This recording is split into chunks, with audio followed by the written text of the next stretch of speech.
त्या कादंबरीमध्ये छत्रपती संभाजी महाराजांबद्दल पूर्ण आक्षेपार्ह लिखाण केलेलं आहे की विश्वास पाटलाला या जबाबदारीवर ठेवूच नये, कारण ते अध्यक्षपदाच्या लायकीचे नाहीत। जे काही विश्वास पाटलाची संभाजी नावांची कादंबरी आहे त्या कादंबरीला तात्काळ शासनानं जप्त करावं।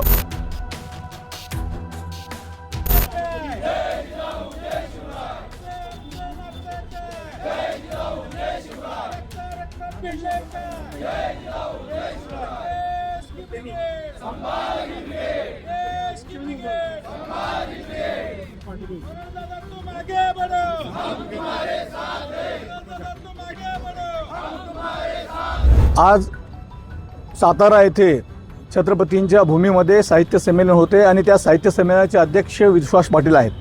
त्या विश्वास पाटलांनी संभाजी नावांची कादंबरी लिहिली आणि त्या कादंबरीमध्ये छत्रपती संभाजी महाराजांबद्दल पूर्ण आक्षेपार्ह लिखाण केलेलं आहे। संभाजी ब्रिगेडची ही भूमिका होती की विश्वास पाटलाला या जबाबदारीवर ठेवूच नये, कारण ते अध्यक्षपदाच्या लायकीचे नाहीत आणि म्हणून कारण अशा पद्धतीचं विकृत लिखाण करून त्यांनी सगळ्या महाराष्ट्राची बदनामी केलेली आहे, महाराष्ट्राच्या संभाजी प्रेमींची बदनामी केलेली आहे। आणि आम्ही त्या अनुषंगानं विश्वास पाटलाला कायदेशीर नोटीस दिली। आम्ही त्यांना चर्चेसाठी बसण्याचं आव्हान केलं, परंतु त्यांनी फक्त मीडियाद्वारे चर्चेसाठी बसण्याचं आम्हाला सांगितलं, परंतु आम्हाला कुठलंही पत्र त्यांनी दिलं नाही। कारण आमची भूमिका होती की तुम्ही चर्चा करा, जे विकृत लिखाण त्यांनी केलेले आहे ते विकृत लिखाण दुरुस्त करा, ही आमची रास्त भूमिका त्यांना होती आणि त्या अनुषंगानं आम्ही हे पाऊल उचललेले आहे। आज आमची भूमिका आहे की तात्काळ या साहित्य संमेलनामध्ये जे काही विश्वास पाटलाची संभाजी नावांची कादंबरी आहे त्या कादंबरीला तात्काळ शासनानं जप्त करावं आणि संभाजी ब्रिगेडसोबत चर्चा करावी आणि त्या कादंबरीमध्ये आक्षेपार्ह मजकूर काढून नव्या पद्धतीने जे काही खरा इतिहास आहे त्यामध्ये मांडावा, ही आमची संभाजी ब्रिगेडची भूमिका आहे। परंतु विश्वास पाटलाने आजपर्यंत याच्याकडे दुर्लक्ष केलेलं आहे।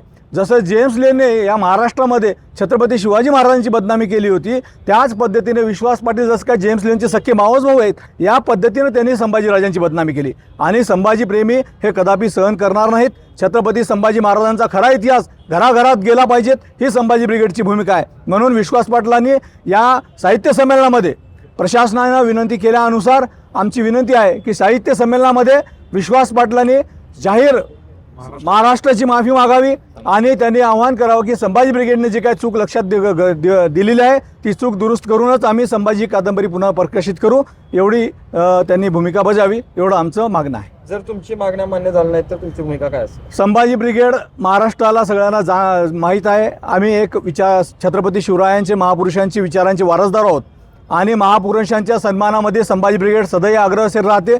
आणि जर आमची भूमिका शासनानं मान्य केली नाही, विश्वास पाटलांनी मान्य केलं नाही, तर संभाजी ब्रिगेड आपल्या स्टाईलनं गनिमी काव्यानं महाराष्ट्रामध्ये आंदोलन करेल। हे काय भूमिका आमची नव्यानं मग सांगायची गरज नाही, आमचं आंदोलन सगळ्यांना सर्वश्रुत आहे।